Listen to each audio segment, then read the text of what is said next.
ವಾಯುದಾಳಿ ಸ್ವಾಗತಿಸಿ ಬೆಳಗಾವಿಯಲ್ಲಿ ಸಂಭ್ರಮಾಚರಣೆ. ಮಾಜಿ ಸೈನಿಕರು ರಾಷ್ಟ್ರಧ್ವಜ ಹಿಡಿದು ಸಂಭ್ರಮ. ಭಯೋತ್ಪಾದಕ ನೆಲೆಗಳ ಮೇಲೆ ಭಾರತೀಯ ವಾಯುಪಡೆ ದಾಳಿ ನಡೆಸಿದ ಹಿನ್ನೆಲೆಯಲ್ಲಿ ಬೆಳಗಾವಿಯಲ್ಲಿಂದು ಮಾಜಿ ಸೈನಿಕರ ಸಂಘದ ಪದಾಧಿಕಾರಿಗಳು ಹಾಗೂ ಸಾರ್ವಜನಿಕರು ಸಂಭ್ರಮಾಚರಿಸಿದರು. ಮಾಜಿ ಸೈನಿಕರು ತ್ರಿವರ್ಣ ಧ್ವಜ ಹಿಡಿದು ಸಿಹಿ ಹಂಚಿ ಭಾರತೀಯ ಸೇನೆಯ ಪರ ಘೋಷಣೆ ಮೊಳಗಿಸಿದರು.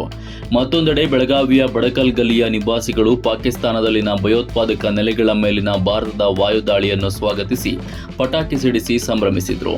ಮಾಜಿ ಸೈನಿಕ ರಮೇಶ್ ಚಚೌಗಾಲ, ಭಾರತೀಯರು ಸೌಮ್ಯವಾದಿಗಳಾಗಿದ್ದು ದೇಶಕ್ಕೆ ಆತಂಕ ಎದುರಾದರೆ ಹೋರಾಟಕ್ಕೂ ಸಿದ್ಧ ಎಂಬುದಕ್ಕೆ ಈ ದಾಳಿ ನಿದರ್ಶನವಾಗಿದೆ. ವೈರಿ ರಾಷ್ಟ್ರ ಅದನ್ನು ಅರಿತುಕೊಳ್ಳಬೇಕು ಎಂದು ಹೇಳಿದರು.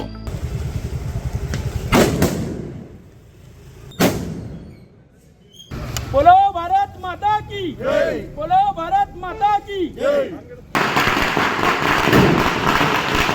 भारत माता की जय, बोलो भारत माता की जय, वंदे मातरम, वंदे मातरम, जय जवान, जय किसान, जय जवान, जय किसान, मुर्दाबाद पाकिस्तान, मुर्दाबाद भारत माता की जय, वंदे मातरम, वंदे मातरम, हिंदुस्तान जिंदाबाद, हिंदुस्तान जिंदाबाद, बोलो भारत. ಸೇನೆಗೆ ನಾನು ತುಂಬ ಹೃದಯದ ಧನ್ಯವಾದಗಳನ್ನು ಹೇಳಕ್ಕೆ ಬಯಸ್ತೀನಿ.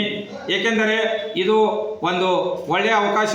ಏಕೆಂದರೆ ಪಾಕಿಸ್ತಾನಕ್ಕೆ ನಾನು ಹೇಳ ಬಯಸುವುದೇನೆಂದರೆ, ನೀವು ಇನ್ನೂ ಎಚ್ಚೆತ್ತಲಿಲ್ಲಂದರೆ ಇನ್ನು ಮುಂದೆ ನೀವು ಆ ಪಾಕಿಸ್ತಾನದ ನಕ್ಷೆಯಲ್ಲಿ ಭಾರತ ಅನ್ನೋದು ಇರುತ್ತದೆ, ಪಾಕಿಸ್ತಾನ ಅನ್ನೋದು ಇರೋದಿಲ್ಲ. ಏಕೆಂದರೆ ಇನ್ನೂವರೆಗೂ ನೀವು ತಿಳ್ಕೊಂಡ ಹಾಗೆ ನಿಮ್ಮ ಜನರಲ್ ಆದಂಥ ಆಶಿಫ್ ಮುನೀರ್ ಅವರು ತಮ್ಮ ಕುಟುಂಬವನ್ನೇ ಬೇರೆ ದೇಶದಲ್ಲಿ ಇರಿಸಿದ್ದಾರೆ.